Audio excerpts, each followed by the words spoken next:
पाहिजे, आईची तब्येत चांगली असली पाहिजे. तेव्हापासून डॉक्टर औषध देतो, तेव्हापासून त्या औषधावर टॅक्स लादलेला आहे.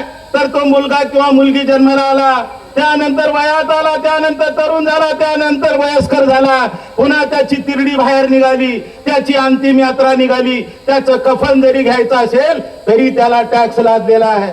आणि त्याच्या पैशाचा विनियोग हा शासनाच्या तिजोरीत जातो आणि तो शासनाचा पैसा हा सामाजिक न्याय खात्याच्या अंतर्गत येतो. तुमच्या बापाच्या घरचा पैसा नाही, हे समजून घ्या. येडे उठले जावायला भेटलं काही बोलायला लागलो बेटानू. अरे समजून उमजून बोला. तुम्ही आम्ही काही वेगळे नाही आहेत. मी आंबेडकर परिवाराला माझी विनंती आहे, कधी कधी माननीय प्रकाश आंबेडकर साहेब सांगतात 2019ला त्यांनी वंचित बहुजन आघाडी काढली, त्याच्या अगोदर त्यांचा मॅनिफेस्टो काढला, त्याच्यामध्ये अनुसूचित जातीचं उपवर्गीकरण झालं पाहिजे असं जाहीर सांगितलं. आणि पुन्हा नंतर प्रकाश आंबेडकर साहेब काय झालं, पुन्हा नंतर तुम्ही म्हणताय नाही झालं पाहिजे. रामदास आठवले साहेब म्हणतात की उपवर्गीकरण झालं पाहिजे. 4-4 दिवसाला वेगवेगळ्या बातम्या देतात आणि त्या ठिकाणी पुन्हा म्हणतात की उपवर्गीकरण नाही झालं पाहिजे. नेमकं काय चाललंय काय? हे उपवर्गीकरण म्हणजे फक्त अत्यंत वंचित असलेला जो समाजघातक घटक आहे, जो आजही गावाकुसाच्या बाहेर जो आमचे दलित वस्ती आहे, त्यामधला पूर्वाश्रमीचा महार आणि पूर्वाश्रमीचा मांग, त्याच्या घरात येऊन बघा काय परिस्थिती आहे ती बघा. आणि त्याच्या कुटुंबातल्या विद्यार्थ्यांना शिक्षण मिळालं पाहिजे का नाही? खरं सांगा तुम्ही, हे मिळालं पाहिजे का नाही? आज तुम्हाला माझा एक प्रश्न आहे, तुमच्या जिल्ह्यामध्ये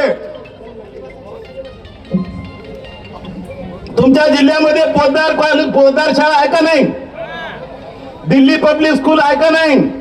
ICIC बोर्ड आहे का नाही? इमानदारीने सांगा, आपल्या एखाद्या गरीबातल्या कुटुंबातल्या एखाद्या शेतात काम करणाऱ्याला पगार किती मिळते रे? महिन्याला पगार किती? 10,000 भरू का 15,000? 10,000. वर्षाचे किती झाले? 1,20,000 10,000च्या हिशोबाने. आणि त्या शाळेची फीस किती आहे? 2.5 लाख. आता ह्या गरीब कुटुंबांनी 1,20,000 रुपये शेतकऱ्याकडून मजुरी घ्यायची, काय मुलाला 2.5 लाख रुपये भरायचे रे? भरू शकते का? भरू शकते का? म्हणूनच आम्हाला हे उपवर्गीकरण हवं आहे बाबा, दुसरं काय आम्हाला देणं घेणं नाही. जर तुमच्या ताकद असेल तर महाराष्ट्रातल्या सामाजिक न्याय खात्यामध्ये जर 50-60 हजार करोड रुपयाचं बजेट आहे, ते बजेट सुद्धा कमीत कमी मातंग समाजाला वर्षाला 1,000 कोटी रुपये मिळालं पाहिजे का नाही? मिळालं पाहिजे का नाही? 2 हात वरी करून सांगा, मिळालं पाहिजे का नाही? हे मीडियावाले इकडे दाखवा रे, मिळालं पाहिजे का नाही? मिळालं पाहिजे का नाही? म्हणून तुम्हाला सांगतो, आता ह्याच्या पुढे जर आपणाला जर आंदोलन करायचे असतील, शिंदे साहेब माझी विनंती आहे, फार अत्यंत चांगला कार्यक्रम या ठिकाणी पार पडतोय. आरक्षण हे कशासाठी पाहिजे एवढीच भूमिका मी या ठिकाणी सांगण्याचा प्रयत्न करतोय. बाकी जर आपल्याला कुठलंही राजकारण करायचं असलं तर नक्की आपण वेगवेगळे व्यासपीठ करून, परंतु बाबासाहेबांच्या आंबेडकर चळवळीमधल्या माझ्या तमाम नेत्याला माझी विनंती आहे, आपण समदुःखी प्राणी आहोत, मन मोठं करा.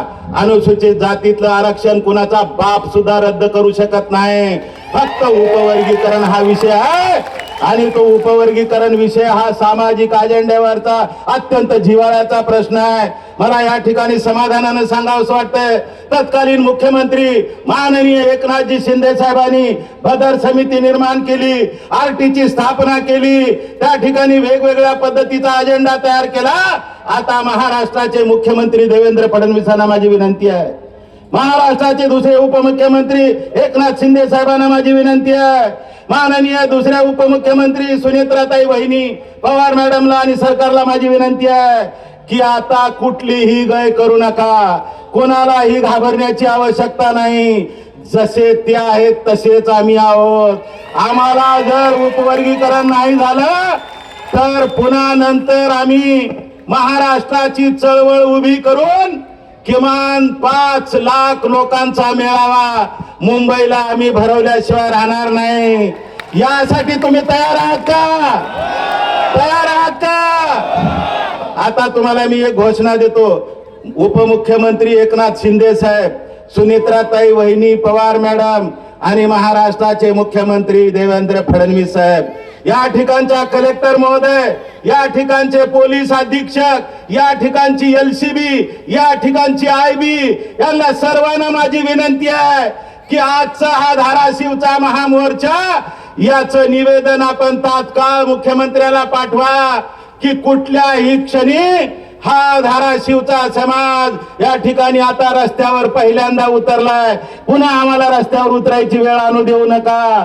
जिल्हाधिकारी महोदय, SP महोदयांना या ठिकाणी विनंती आहे, म्हणून मी या ठिकाणी त्यांनी ऐकावं म्हणून घोषणा देतो. तेवढ्या घोषणा दोन्ही हात वरी करून द्या.